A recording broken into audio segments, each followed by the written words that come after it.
ডিসেম্বরের পর নির্বাচনের পক্ষে সরকারের কোনো গ্রহণযোগ্য যুক্তি নেই, আর থাকলেও তা জাতির সামনে স্পষ্টভাবে তুলে ধরার আহ্বান জানিয়েছেন বিএনপি স্থায়ী কমিটির সদস্য সালাউদ্দিন আহমেদ।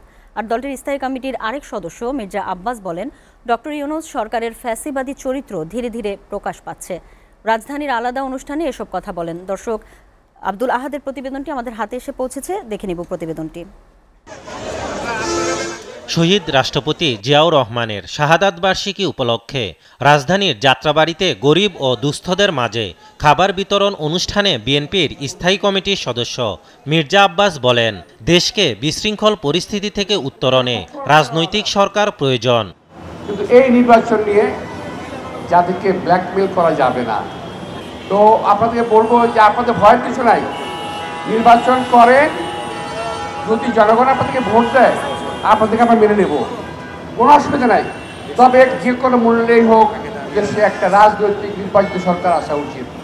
জিয়াউর রহমানের শাহাদাত বার্ষিকীর আরেক অনুষ্ঠানে স্থায়ী কমিটির সদস্য সালাউদ্দিন আহমেদ বলেন, কুচক্রী একটি মহল চায় না দেশে নির্বাচন ও গণতন্ত্র প্রতিষ্ঠিত হোক, তারা চায় বিদেশি প্রভুত্ববাদ।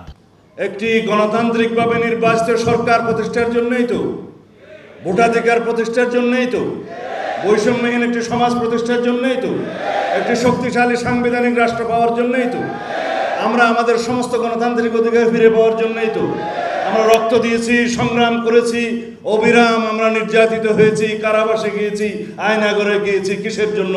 এই অধিকার আদায়ের জন্য। আর সেই অধিকার আদায়ের কথা বললেই যদি আপনারা নারাজ হন মাননীয় প্রধান উপদেষ্টা, সেটা খুব দুঃখজনক।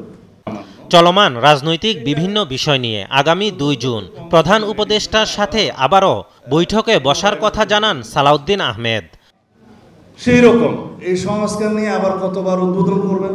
প্রথম পর্যায়ের একবার উদ্বোধন করেছেন আলোচনা, দ্বিতীয় পর্যায়ে আবার উদ্বোধন করবেন, তৃতীয় পর্যায়ে গিয়ে আবার আপনারা এটা একত্রিত করবেন।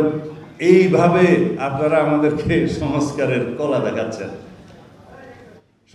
আব্দুল আহাদ, এসটিভি, ঢাকা।